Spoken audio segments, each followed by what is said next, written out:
Hi,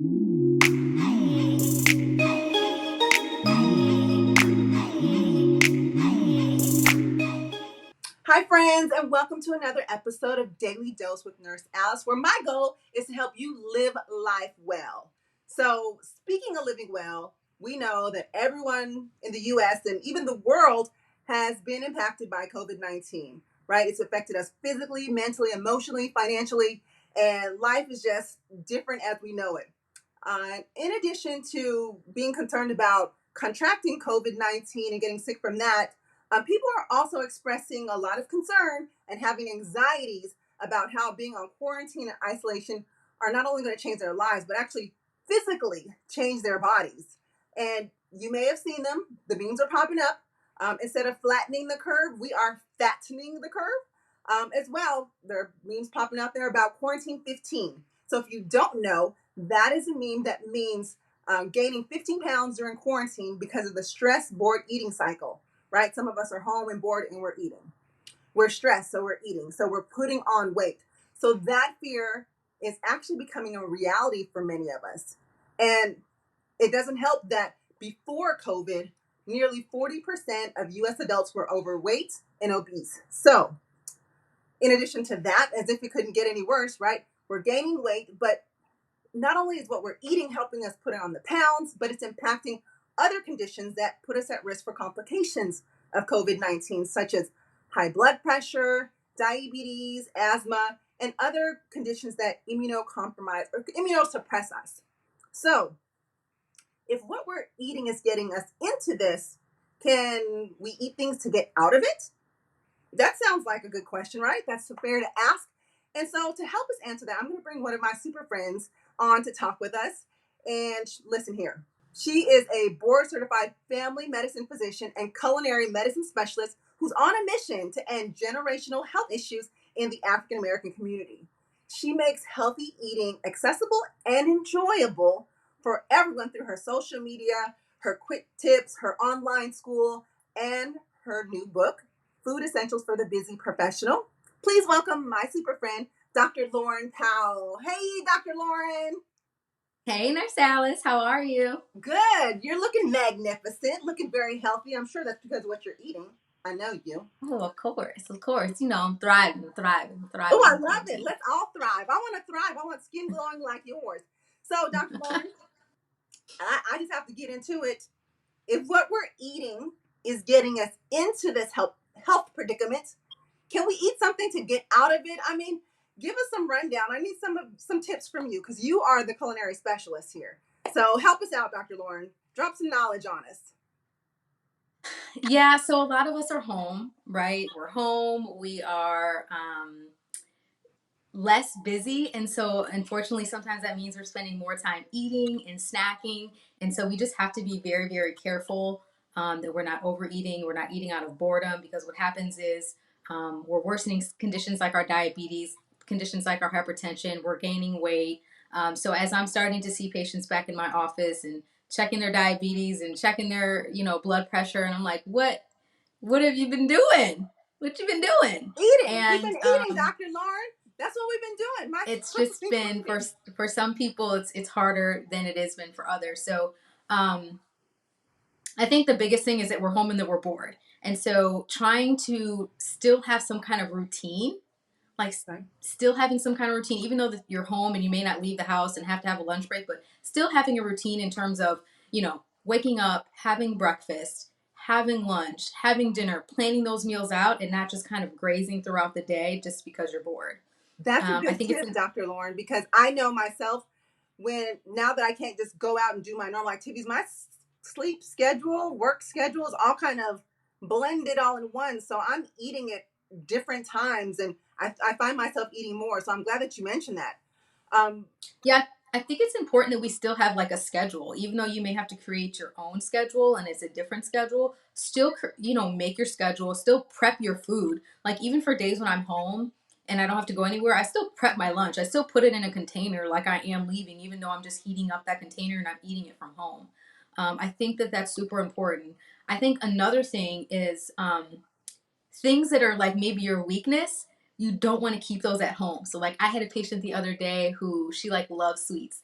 And she was like, Dr. Powell, I have like 4 flavors of ice cream in my freezer. I got a key lime pie. I got a coconut pie. I got all the cake. Like she had every dessert possible in her home. And so when she was bored or when she was watching TV, she would just be eating these sweets. And I said, listen, if sweets are a weakness for you, and it's hard for you to control yourself with them, you don't need to keep them at the home. Dr. You know, I'm Lauren? not saying you can never eat them, but just don't keep them at the home. And that way, if you do want that, you have to make an extra effort to like go and get it. And so sometimes you'll make that effort, but then sometimes you'll be like, it's really not that big of a deal. I really don't need it or want it that bad. I'm So I think guilty. things that are I'm totally guilty of that. I'm just going to say, when we went to quarantine, I was afraid of going in and out of the store.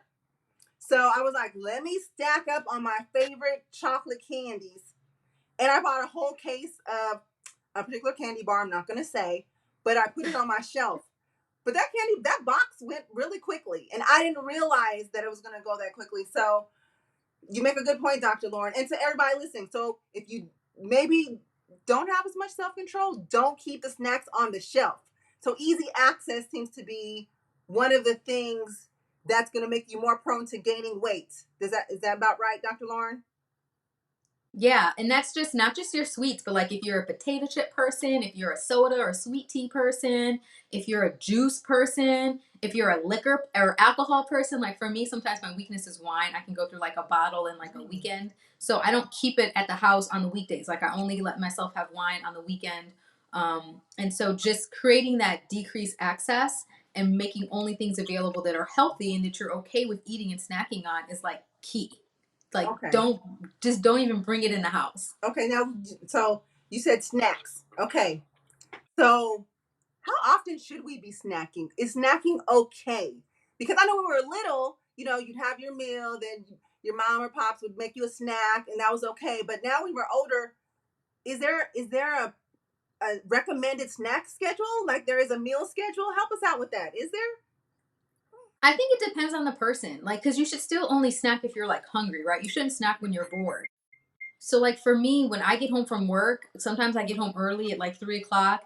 Dinner may not be till 7, and so I'm a little bit hungry. I don't want to eat anything super heavy, and but I don't want to be ravenous by the time dinner comes because then I'm more likely to overeat. So I think having a light snack if you feel a little bit hungry and you're trying to hold yourself over, I think what's important is choosing the right things to snack on. Okay. So for me, I always recommend things like almonds and raw nuts. Those are great snacks that you can just do, like take a handful of, and because of the high fiber and high protein, they're going to keep you full. Okay. I like to snack on like raw fruit or raw veggies and put that in a bowl and maybe just put like a little olive oil and sea salt on my veggies and I'll snack on those. Making green juice or smoothies are a great snack because you're sipping on something and so it's just kind of satisfying that eating habit and they're kind of filling depending on what you can put in it. So I just think snacking is okay, but I think we should snack when you're hungry, not when you're bored. And I think picking the right things to snack on is important. Okay, so I love those snacks because we were just talking about the quarantine 15 and gaining 15 pounds. So you're hearing it from Dr. Lauren, you guys. Snack on maybe some nuts, make some juice, some fresh fruits and vegetables, because those are probably low calorie, high in fiber, nutrition, and all the good stuff. So let me just ask this question. Are there foods that I can eat? I guess I have a twofold question. I'm looking for foods that can help boost my metabolism, if there is such a thing, and then also foods that can boost my immune system so I don't get COVID-19.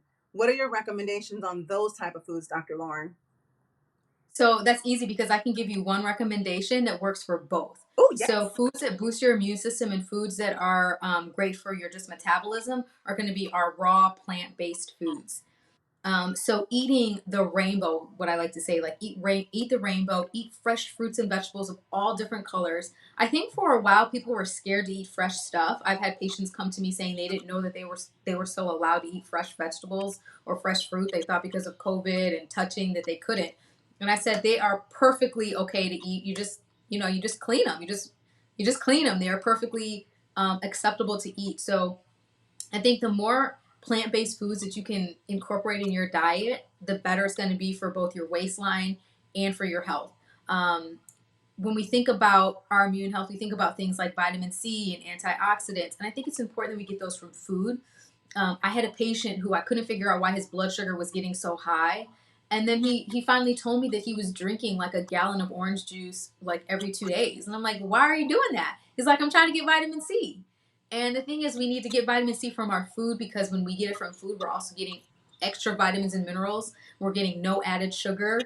So we have to kind of stay away from the juices and things like that, and think about getting it from whole plant-based foods. Okay, and so this is good because it's going to segue into some of our pre-existing conditions like high blood pressure, and as you just mentioned diabetes and things like that. So when we eat fresh fruits and vegetables, they're high. It's high in fiber and lots of other things. And fiber is good for helping us bring our cholesterol down, blood pressure, and diabetes. Is that correct, Dr. Lauren? Give us a little Yes, it is, Nurse Alice. Pathophys 101. Yep, those things are great for that.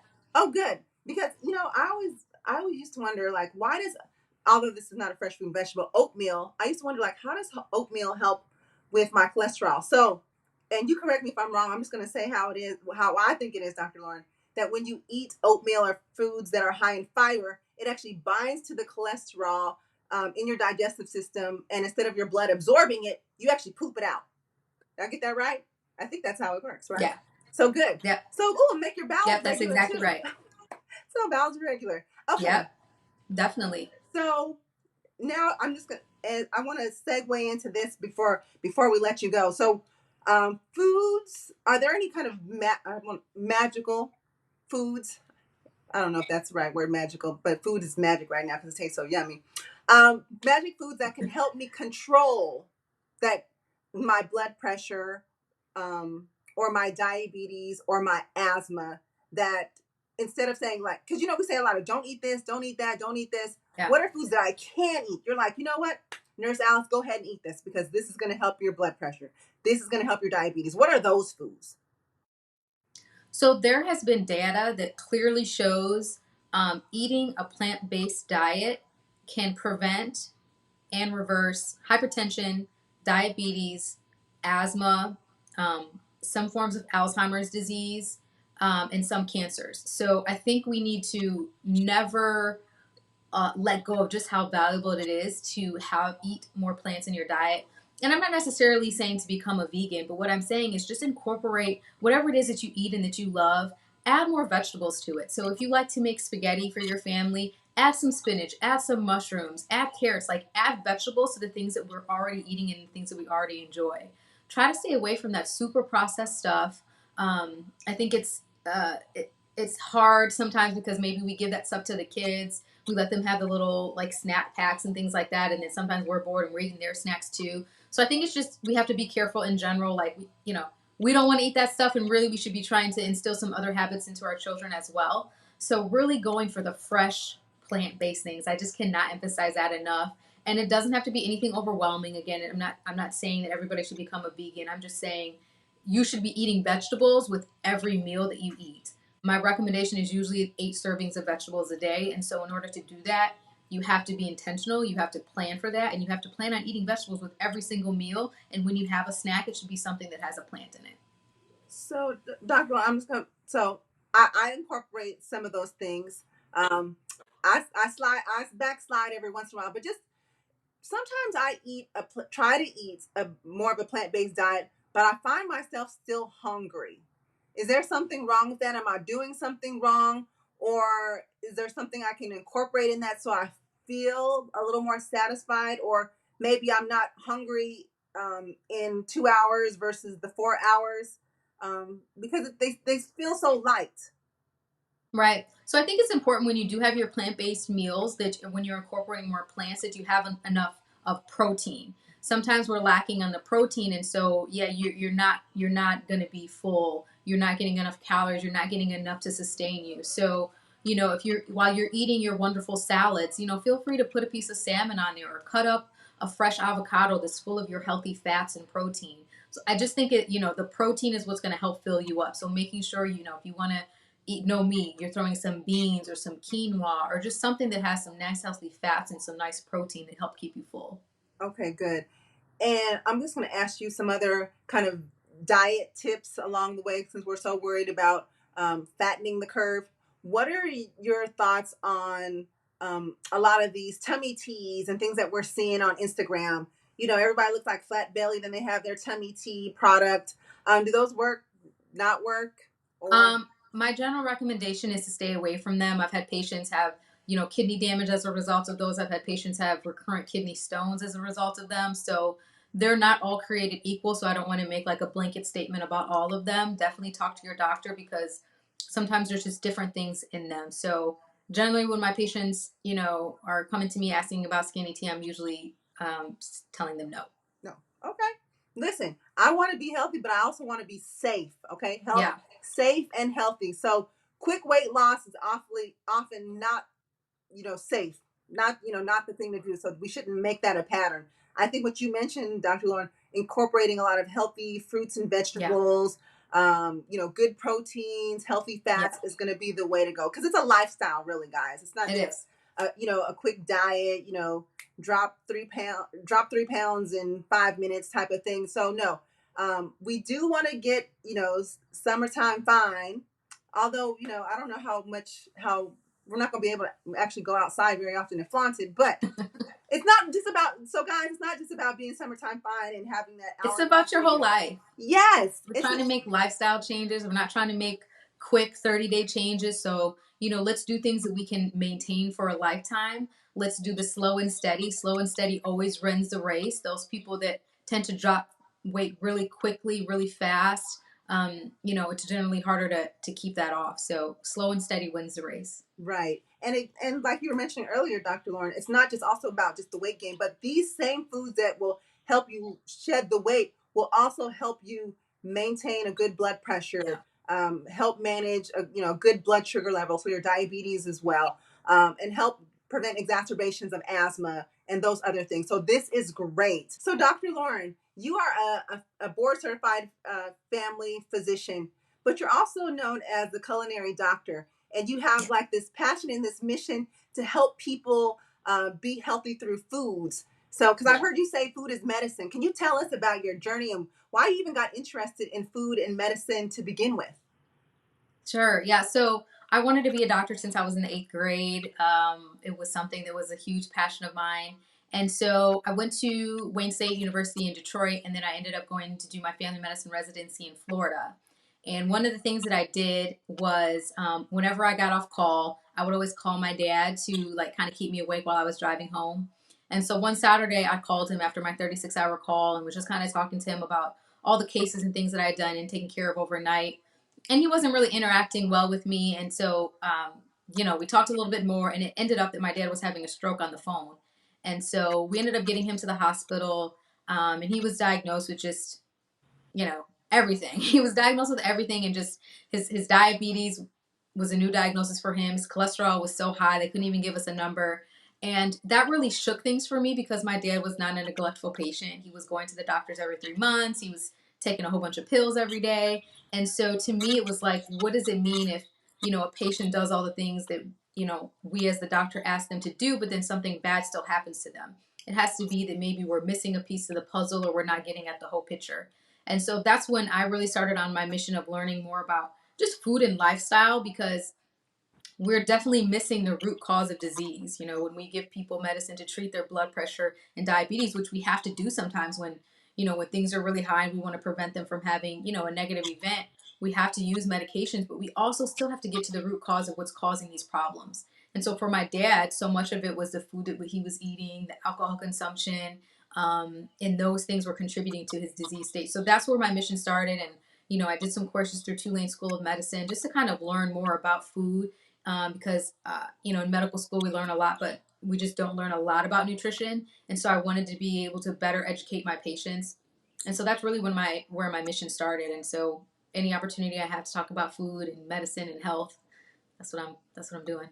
That is amazing, because you know what? I would rather much change my diet and eat different foods or incorporate a little more of something than have to take medication if all possible. So I love that you're treating food as medicine to help people live healthier lives. That's amazing. Thank you for your great work. And I also know, Dr. Lauren, that you have a book that can help busy professionals like myself and many of the people that are watching. Can you tell us where a little bit about your book and where we can find it, and also other products and services and things that you have going on. So if someone's listening and they need some help, they can come to you, Dr. Lauren. Sure. So if you go to my website, drlaurenpowell.com, you can find all about all this, the little offerings and things that I have. One of the things I do have that's on my website is my book. It's called Food Essentials for the Busy Professional. And it's basically how can we be healthy with food? Like if I have diabetes, if I have hypertension, how can I be healthy utilizing food? If it's late at night and the only thing open is fast food, how am I supposed to make a good decision? If I'm on vacation, like how am I supposed to be healthy on vacation? So I just answer all of these questions that a lot of us have with food, about food and things that I never get enough time to talk to my patients about. It's in this very like simple, easy to read book. I have also a membership. It's called the Cooking Queens. And that's where I basically teach people how to cook. I teach people how to utilize food as medicine. We do virtual cooking classes. I send them tons of educational information. We do live sessions together. Yeah, I make webinars for them. I send them video recipes every week. And so that's a really fun thing. And so if you're interested in that, there's a wait list. We only open once a quarter, so there's a wait list. And so if you get on Dr. Lauren's, DRLAURENS waitlist.com, you can get on the wait list. And so you'll be notified when it opens. And let's see what else. Oh, I have products like supplements and t-shirts. That's also on the website. So you can check that out too. Vitamins and all things to just support you during your health journey. Oh, good. This is some good stuff because this is the stuff that we need right now, especially since we can't go out to the gyms and do all of these other things. Yeah. We can focus on what we're eating, which is a big part of our health. And sounds like you got some great tools that we can utilize, Dr. Lauren, so we can not have that quarantine 15.